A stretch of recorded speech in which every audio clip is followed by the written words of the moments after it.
ওম শান্তি। আজ 24 ফেব্রুয়ারি 2026 আমরা সবাই বাবার অমূল্য মধুর মহাবাক্য শুনব। ওম শান্তি। মিষ্টি বাচ্চারা, তোমরা নিজেদের জীবনের দড়ি এক বাবার সাথে বেঁধেছ। তোমাদের কানেকশন একজনার সাথেই সম্পর্ক নিভাতে হবে। আজকের প্রশ্ন: সঙ্গম যুগে আত্মা নিজের দড়ি পরমাত্মার সাথে বেঁধে নেয়। এই রীতি অজ্ঞানে কোন রীতিতে চলে আসছে? উত্তর: বিয়ের সময় স্ত্রীর আঁচল বরের সাথে বেঁধে দেয়। স্ত্রী ভাবে সারা জীবন ওর সাথী হয়ে থাকতে হবে। তোমরা তো এখন নিজেদের আঁচল বাবার সাথে বেঁধেছ। তোমরা জানো আমাদের লালন পালন অর্ধেক কল্পের জন্য বাবার দ্বারা হবে। গীত: জীবন ডোর তুমি সংঘ বাঁধি রে। ওম শান্তি। দেখো, গানে বলে জীবন ডোর তোমার সাথে বেঁধেছি। যেমন কোনো কন্যা হয়, সে নিজের জীবনের দড়ি তার স্বামীর সাথে বাঁধে, বোঝে যে জীবনভর তার সাথী হয়ে থাকতে হবে। তোমরা বাচ্চারাও জীবনের দড়ি বেঁধেছ। কার সাথে বেঁধেছ? টিচার বলো, বাবা বলো, গুরু বলো, যা কিছুই বলো, এই আত্মাদের দড়ি পরমাত্মার সাথে বাঁধা আছে। ওগুলো হলো হদের স্থূল কথা, এটা হলো সূক্ষ্ম কথা। কন্যার জীবনের দড়ি তার স্বামীর সাথে বাঁধা হয়। কন্যা স্বামীর ঘরে যায়, প্রত্যেক কথা বোঝার বুদ্ধি চাই। কলিযুগে সব হলো অসুরী মতের কথা। তোমরা জানো আমরা জীবনের দড়ি একজনার সাথে বেঁধেছি। তোমাদের কানেকশন একজনার সাথে, কারণ ওনার কাছ থেকেই আমরা সুখ পাই। ও তো আমাদের স্বর্গের মালিক বানায়। তো এমন বাবার শ্রীমতে চলা উচিত। আসুরি মত নেওয়ার কারণেই নিচে নেমেছে। এখন রুহানি বাবার শ্রীমতে চলা উচিত। তোমরা জানো আমরা আত্মার দড়ি পরমাত্মার সাথে বাঁধি, তো আমরা 21 জন্মের জন্য সদা সুখের বর্ষা পাই। 21 জন্মের জন্য গ্যারান্টি হয়। তোমাদের কামাই কত জবরদস্ত, এতে ফাঁকি দেওয়া উচিত না।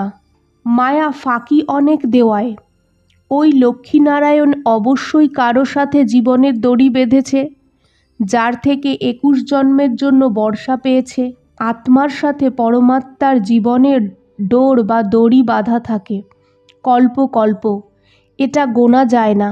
বুদ্ধিতে বসে যে আমরা শিব বাবার হয়েছি, ওনার সাথেই জীবনের ডোর বেঁধেছি। প্রত্যেকটা কথা বাবা বসে বোঝায়। তোমরা জানো কল্প প্রথমেও বেঁধেছিলাম। এখন শিব জয়ন্তী পালন করে, কিন্তু কার পালন করে জানেই না। শিব বাবা যে পতিত পাবন হয় অবশ্যই সঙ্গমেই আসবে, এটা তোমরা জানো।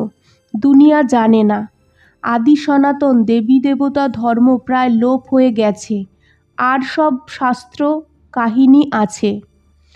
এই ব্রাহ্মণ ধর্ম নেই, তাহলে জানবে কি করে? এখন তোমরা জীবনের দড়ি বাঁধছ, আত্মার সাথে পরমাত্মার দড়ি বাঁধা আছে। এতে শরীরের কোনো ব্যাপার নেই। যদি ঘরেও বসে থাকো, বুদ্ধি দ্বারা ইয়াদ করতে হবে। তোমাদের আত্মাদের জীবনের দড়ি বাঁধা রয়েছে। আঁচল বাঁধে, তাই না? এটা হলো স্থূল আঁচল, আর ওটা হলো আত্মার সাথে পরমাত্মার বাঁধন। ভারতে শিব জয়ন্তী পালন করা হয়, কিন্তু ও কবে এসেছে কেউ জানে না। শ্রীকৃষ্ণের জয়ন্তী কবে, রামের জয়ন্তী কবে, এগুলো জানে না। বাচ্চারা, তোমরা ত্রিমূর্তি শিব জয়ন্তী অক্ষর লেখো, কিন্তু এই সময় ত্রিমূর্তি তো নেই। তোমরা বলবে শিব বাবা ব্রহ্মা দ্বারা সৃষ্টি রচনা করে, তো ব্রহ্মা তো সাকারে অবশ্যই চাই। বিষ্ণু আর শঙ্কর এই সময় কোথায়? যাদের তোমরা ত্রিমূর্তি বলো, এটা অনেক বোঝার ব্যাপার। ত্রিমূর্তির অর্থই হলো ব্রহ্মা, বিষ্ণু, শঙ্কর। ব্রহ্মা দ্বারা স্থাপনা, এটা তো এই সময় হয়। বিষ্ণু দ্বারা সত্যযুগে পালনা হবে, বিনাশের কাজ শেষ হবে। এই আদি সনাতন দেবী দেবতা ধর্ম ভারতেই হয়। ওরা সবাই আসে ধর্ম স্থাপন করতে। প্রত্যেকেই জানে যে এরা ধর্ম স্থাপন করেছে, আর এদের সম্বন্ধ এই রকম। এই টাইমে এই ধর্ম স্থাপন হয়েছে। ভারতের সম্বন্ধে কেউ জানে না। গীতা জয়ন্তী, শিব জয়ন্তী কখন হয়েছে কেউ জানে না। শ্রীকৃষ্ণ আর রাধার আয়ুতে 2-3 বছরের পার্থক্য হবে। সত্যযুগে অবশ্যই প্রথমে শ্রীকৃষ্ণ জন্ম নেয়, তারপর রাধা। কিন্তু সত্যযুগ কবে ছিল এটা কেউ জানে না। তোমাদেরও বুঝতে অনেক বছর লেগেছে, তো 2 দিনে কেউ কতটা বুঝবে? বাবা তো খুব সোজা বোঝায়। ওটা হলো বেহাদের বাবা, অবশ্যই ওনার থেকে সবাই বর্ষা পাবে। ও গডফাদার বলে মনে করে।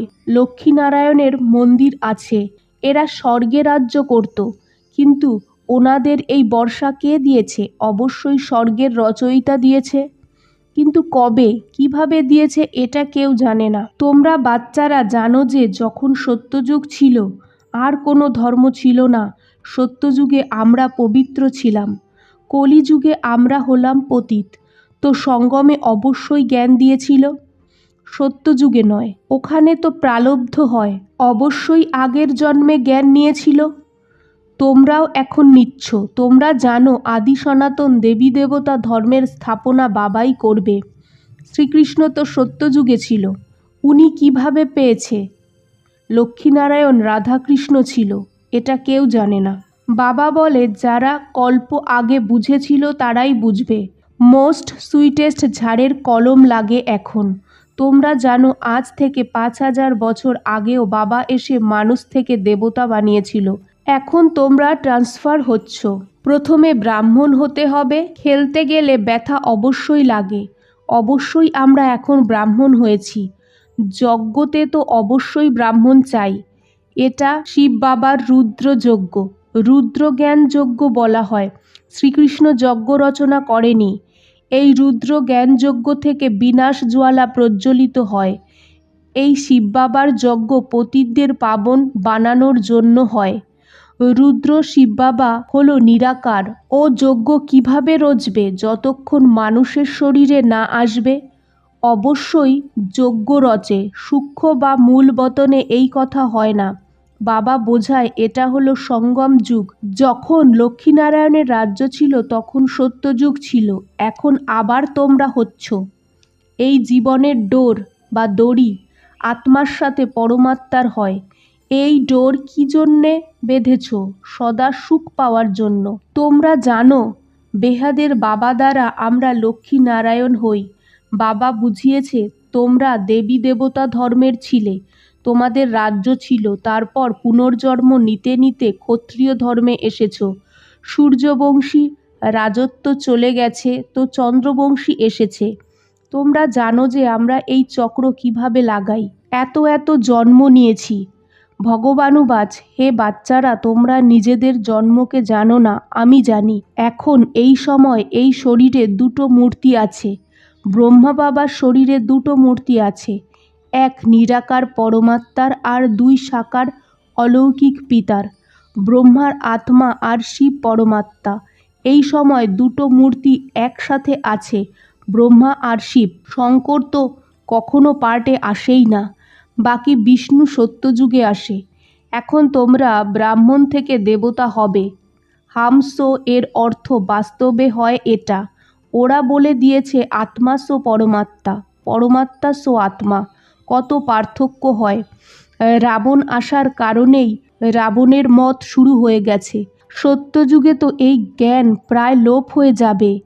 এই সব হওয়া ড্রামায় লেখা আছে, তাই তো বাবা এসে স্থাপনা করে।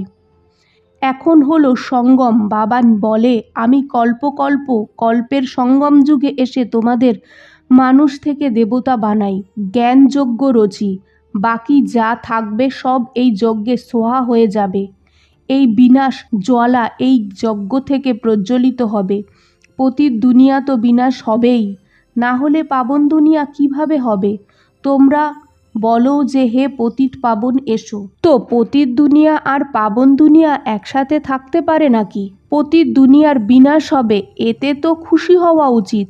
মহাভারতের লড়াই লেগেছিল যাতে স্বর্গের গেট খুলেছিল, বলে এটাও হলো ওই মহাভারত লড়াই। এটা তো ভালো, পতিত দুনিয়া শেষ হয়ে যাবে। এই জন্য চিন্তা করা কি দরকার? তোমরা এখন যে 3য় নেত্র পেয়েছো ওটা আর কারুর নেই, তো বাচ্চাদের খুশি হওয়া উচিত। আমরা বেহাদ বাবার থেকে আবার বর্ষা নিচ্ছি। বাবা, আমরা অনেকবার আপনার থেকে বর্ষা নিয়েছি। রাবণ তারপর শ্রাপ দিয়েছে। এইসব কথা মনে করা সোজা, বাকি সব হলো কাহানি। তোমাদের এত সহকার বানিয়েছি, তাহলে গরিব কিভাবে হয়েছ? এইসব ড্রামায় লেখা আছে।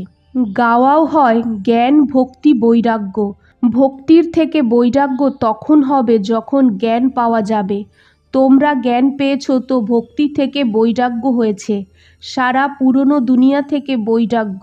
এটা তো হলো কবরস্থান। 84 জন্মের চক্র লাগিয়েছ। এখন ঘরে যেতে হবে। আমাকে ইয়াদ করো তো আমার কাছে চলে আসবে।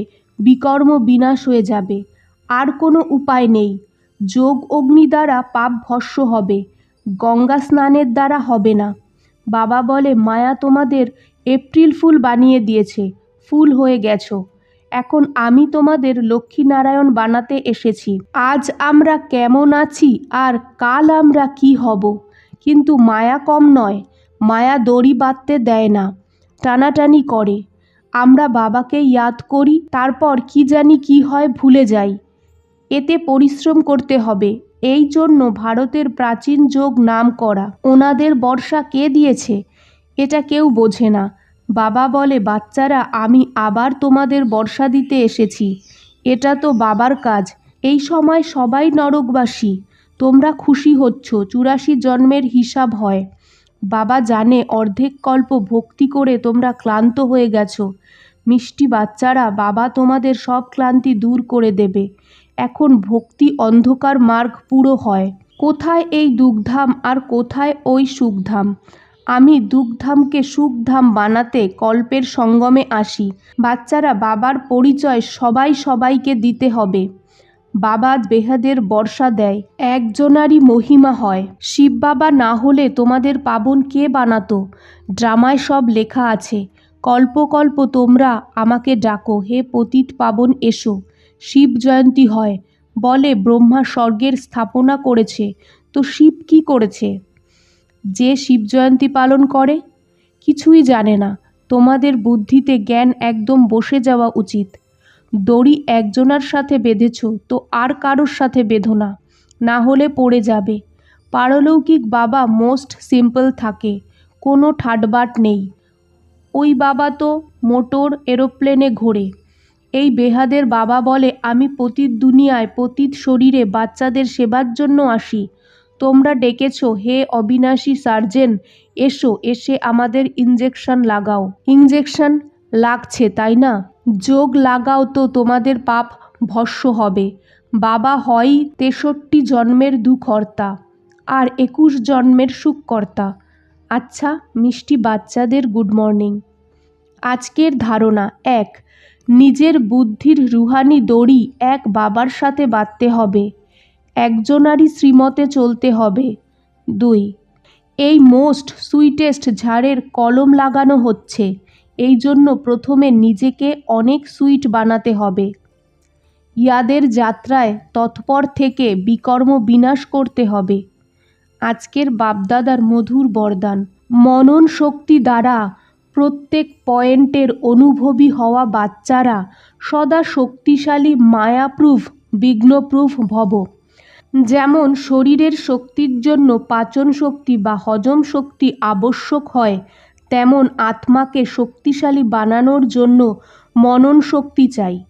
মনন শক্তি দ্বারা অনুভব স্বরূপ হয়ে যাওয়া, এটাই সবথেকে বড় শক্তি। এমন অনুভব কখনো ধোঁকা খায় না, শোনা কথায় বিচলিত হয় না। অনুভবই সব সময় সম্পন্ন থাকে ও সদা শক্তিশালী, মায়াপ্রুফ, বিঘ্নপ্রুফ হয়ে যায়। আজকের স্লোগান: খুশির খাজানা সদা সাথে থাকে তো বাকি সব খাজানা স্বতঃ এসে যাবে। ওম শান্তি।